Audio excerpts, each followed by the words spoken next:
ইতিহাস গড়ার সিদ্ধান্ত, নবম পে স্কেল ও 40% মহার্ঘ ভাতার নির্দেশ দিলেন প্রধান উপদেষ্টা। অবশেষে আজ গ্যাজেট জারি। তো বন্ধুরা, আজকের ভিডিওটি খুবই তথ্যবহুল, শেষ পর্যন্ত দেখুন। ভিডিওর শুরুতে চ্যানেলটি সাবস্ক্রাইব করে রাখুন। আপনি যদি একজন সরকারি চাকরিজীবী হয়ে থাকেন তাহলে ভিডিওটি শেষ পর্যন্ত দেখার অনুরোধ রইল। চলুন এবার বিস্তারিত। তো বন্ধুরা, অবশেষে দীর্ঘ প্রতীক্ষার অবসান ঘটিয়ে সরকারি চাকরিজীবীদের জন্য প্রকাশিত হলো বহুল আলোচিত নবম জাতীয় বেতন স্কেল ও 40% মহার্ঘ ভাতা সংক্রান্ত গ্যাজেট।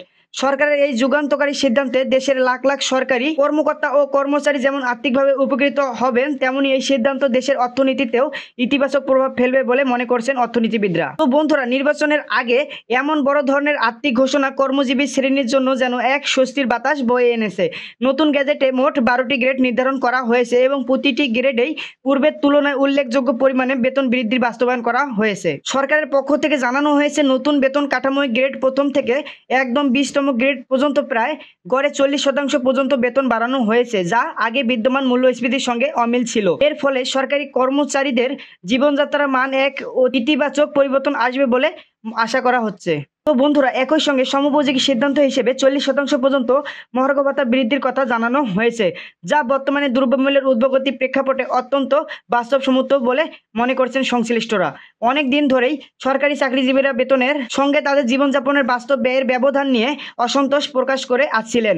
অবশেষে সরকার এই বাস্তবতা অনুধাবন করে কর্মজীবীদের দীর্ঘদিনের প্রত্যাশা পূরণ করলো। ভিডিওটি চলাকালীন এখনো যারা চ্যানেলটি সাবস্ক্রাইব করেননি, এখনই চ্যানেলটি সাবস্ক্রাইব করে বেল বাটনটি অন করে দিন। তো বন্ধুরা, অর্থ উপদেষ্টা এবং বেতন কাঠামো সংস্কার কমিটির পক্ষ থেকে জানানো হয়েছে, এই নতুন কাঠামো 2025 সালের সেপ্টেম্বর মাস থেকে আনুষ্ঠানিকভাবে কার্যকর হবে এবং 2025 সালের জুলাই থেকে এর আর্থিক সুবিধা প্রযোজ্য হবে। অর্থ মন্ত্রণালয়ের এক বিজ্ঞপ্তিতে বলা হয়েছে, গ্যাজেট অনুযায়ী বকেয়ার হিসাব করে কর্মচারীদের প্রাপ্য অর্থ সময় মতো পরিশোধ করা হবে। শুধু বেতন বৃদ্ধি নয়, এই গেজেটে বিদ্যমান ভাতা কাঠামোতেও বড় ধরনের সংশোধন আনা হয়েছে।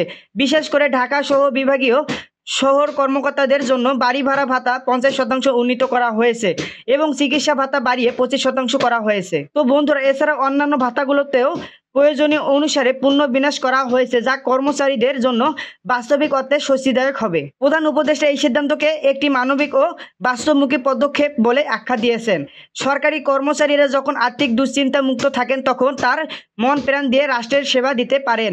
আমরা এমন একটি কাঠামো তৈরি করতে চেয়েছি যেখানে দায়িত্ব পালনের জন্য উৎসাহ থাকবে ও আর্থিক নিরাপত্তা নিশ্চিত হবে। নতুন এই পে স্কেল ঘোষণার পর থেকেই দেশের বিভিন্ন দপ্তর, অফিস, আদালত ও সেবা খাতের কর্মকর্তাদের মাঝে ব্যাপক আনন্দ বিরাজ করছে। তো বন্ধুরা, সামাজিক যোগাযোগ মাধ্যমে এই সিদ্ধান্তকে যুগান্তকারী, দূরদর্শী এবং মানবিক বলে মন্তব্য করেছেন অসংখ্য নাগরিক। অর্থনীতিবিদরা মনে করছেন, মধ্যবিত্ত ও নিম্নবিত্ত সরকারি কর্মচারীদের জীবনে এই সিদ্ধান্ত এক ঐতিহাসিক পরিবর্তনের সূচনা করবে। তবে প্রশ্ন থেকে যাচ্ছে, সরকার এই অতিরিক্ত ব্যয় কিভাবে সামাল দেবে? এ বিষয়ে অর্থ মন্ত্রণালয় আশ্বস্ত করেছেন যে চলতি অর্থ বছরের বাজেটে এই খাত প্রয়োজনীয় বরাদ্দ রেখেই পরিকল্পনা করা হয়েছে এবং কোনো ঘাটতি ছাড়াই তা বাস্তবায়ন সম্ভব। ভিডিওটি চলাকালীন এখনো যারা চ্যানেলটি সাবস্ক্রাইব করেননি, এখনই চ্যানেলটি সাবস্ক্রাইব করে বেল বাটনটি অন করে দিন। তো বন্ধুরা, সব মিলিয়ে এই সিদ্ধান্ত শুধু একটি গ্যাজেট প্রকাশ নয়, বরং একটি যুগান্তকারী দৃষ্টান্ত, যা সরকারি চাকরিজীবীদের মুখে হাসি ফোটানোর পাশাপাশি রাষ্ট্রীয় প্রশাসনিক কাঠামোকেও আরও দৃশ্য করবে। দেশের লাখ লাখ কর্মজীবী মানুষ এই বাস্তবসম্মত ও সময়োপযোগী উদ্যোগের জন্য সরকার ও সংশ্লিষ্টদের প্রতি কৃতজ্ঞতা প্রকাশ করেছেন। তো বন্ধুরা, পরবর্তীতে মহার্ঘ ভাতা এবং নবম পে স্কেলের যে কোনো গুরুত্বপূর্ণ আপডেট আমরা জানিয়ে দেব, তাই সাবস্ক্রাইব করে পাশে থাকুন। আজ এ পর্যন্তই, ধন্যবাদ।